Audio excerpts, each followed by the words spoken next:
Hi guys, welcome to my channel. आज हम बात करेंगे इंडिया मार्ट इंटरमेश के बारे में। हाल ही में ये स्टॉक बहुत गिरा है, तो मैं पहले बताना चाहूँगा इंडिया मार्ट करता क्या है। इंडिया मार्ट एक फर्स्ट और largest B to B digital market place है। ये एक्चुअल में एसएमई बिजनेस को हेल्प करना चाहता है, उनके बिजनेसेस को पुश करने के लिए। अगर आप इनकी साइट पे जाके देखोगे तो ये बहुत सारी चीज़ों को आप यहाँ पर देखेंगे, drugs and pharma, hospital and diagnostic, food and agriculture. So ये सारे प्रोडक्ट्स ये वेरीफाइड सेलर्स जो नियर बाई होते हैं उनसे ये सेल करते हैं। तो बिजनेस इसका काफ़ी अच्छा है। एक ये पहला और सबसे बड़ा B to B digital market place है इंडिया का। अलीबाबा सिमिलर लाइन पे काम करता है चाइना में और यूएस में, बट अलीबाबा ने बाकी बहुत ज़्यादा डाइवर्सिफाई किया है। तो अगर आगे हम देखेंगे तो इसकी मार्केट कैप है 15,298 करोड़।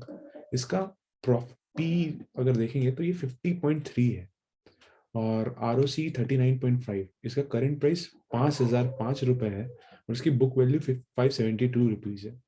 अगर हम देखेंगे तो इसका जो हाई था ये 9,952 तक था और इसका जो लो है 4,970। तो ये अपने लो के आसपास ये एक्चुअल में अभी ट्रेड कर रहा है। तो क्वेश्चन होगा कि क्या हम इसमें बाई कर सकते हैं या हमें सेल करना चाहिए। तो हम पहले देखते हैं कि ऐसा हो क्यों रहा है।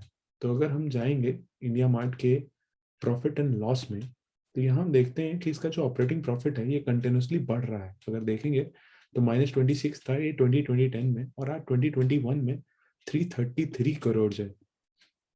सिमिलरली अगर आप देखेंगे इसमें तो नेट प्रॉफिट जो था इनका पहले -15 था, 2010 में -74 हुआ। ये पहले लॉस मेकिंग कंपनी थी टिल 2018, बट 2019 से इसने प्रॉफिट बनाना शुरू किया 13। ये एक्चुअल में बहुत सिग्निफिकेंटली ग्रो कर रही थी, बट तब कोविड आ गया। तो अगर देखेंगे यहाँ पर इन्होंने बहुत अच्छा ग्रो किया था 146 करोड़। बट उसके बाद भी अगर आप देखोगे तो ये कंटिन्यूसली इंक्रीज करता ही जा रहा है अपना नेट प्रॉफिट। तो और चीज देखेंगे अगर हम तो कंपनी की ग्रोथ ग्रोथ देखते हैं तो 10 ईयर्स की इनकी कंपाउंडिंग सेल्स ग्रोथ 25% है, 5 ईयर्स की 22%, 3 ईयर्स की 18 और अभी तक की 12% है। कंपाउंडेड प्रॉफिट ग्रोथ भी काफी अच्छी है। स्टॉक प्राइस का लेकिन क्या कर अगर देखेंगे एक साल का तो -36% इसने रिटर्न दिया है। अगर हम इनकी बैलेंस शीट को थोड़ा अच्छे से देखेंगे तो हम क्या देख पाते हैं कि जिनकी लाइबिलिटीज है, इस लाइबिलिटीज में इनका जो मेन इसमें अगर आप देखेंगे तो इनकी लाइबिलिटीज थी 122 120 इन 2010 एंड यहाँ पर लाइबिलिटी इनकी 2,672 हो गई है।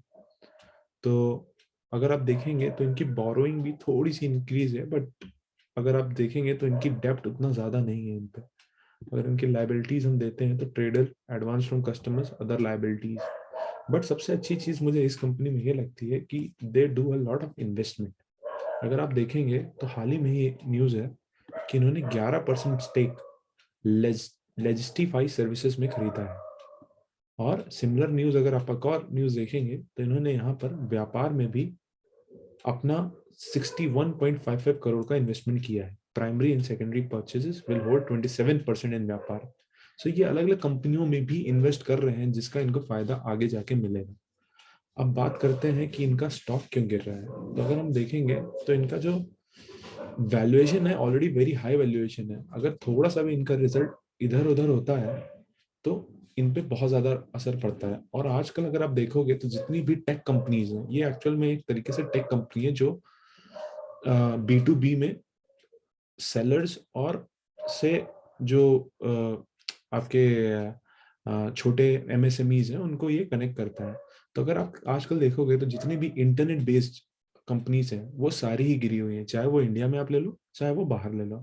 फॉर एग्जांपल अगर बाहर आप देखोगे तो शॉपिफाई और सेल्स फोर्स, अटलाशियन, ऑल ये सारी कंपनी बहुत गिरी हुई है। जोमैटो आप देखिए, जोमैटो, वैसे ही पेटीएम, ये सारी जो भी इंटरनेट बेस्ड कंपनीज हैं ऑलरेडी गिरी हुई हैं। अगर हम देखेंगे इसको तो ये भी 5,005 पे ट्रेड कर रहा है करंटली।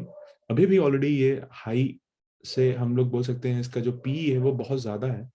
बट अगर आप देखेंगे तो इसने पिछले कुछ समय में, अगर आप ऑल टाइम हाई से देखेंगे तो इसने अराउंड 50% ये डाउन है। ये क्लोज टू 10,000 गया था और अभी ये वापस यहाँ आया है। और अगर एक चीज और आप देखेंगे कि पिछली ये ऐसे लेवल्स पे 2 बार गया है, ऑलमोस्ट सेम लेवल्स पे, एंड ये एक तरीके से एक मेजर सपोर्ट इसके लिए बना हुआ है। अगर ये 5000 के नीचे और जाता है तो नेक्स्ट सपोर्ट जो होगा वो बहुत नीचे होगा, अराउंड 2000 लेवल्स पे। बट मेरे हिसाब से ये बहुत अच्छी कंपनी है। अगर कोई एग्रेसिव इन्वेस्टर है तो इस प्राइस पे एंट्री ले सकता है।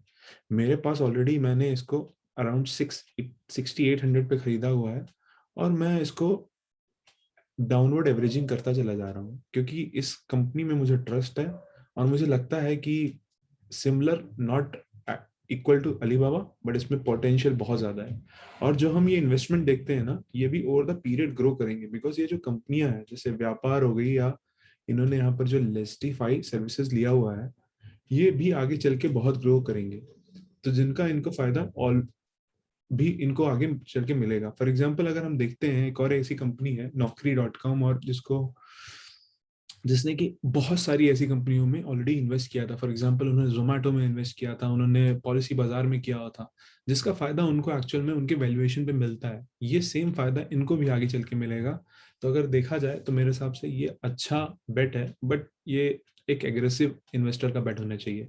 अगर आप कंजर्वेटिव इन्वेस्टर हैं तो उसमें नहीं आ सकते, क्योंकि आप जैसे कि देख रहे हैं ये ऑलमोस्ट 50% डाउन हुआ है।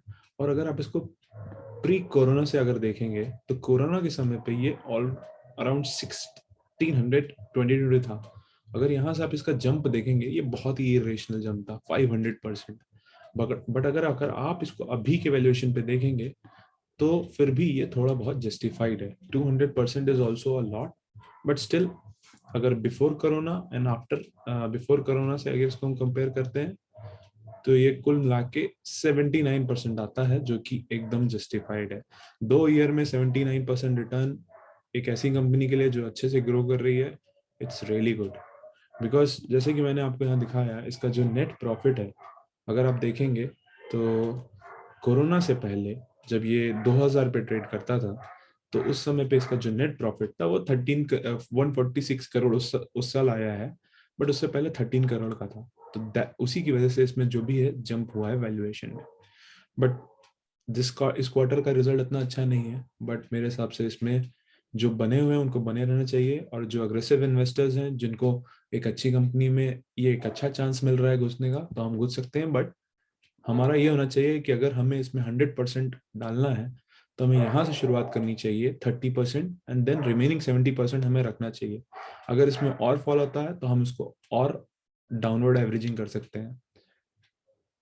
But in long term I see a great future for this company. So that's from that's all from my side.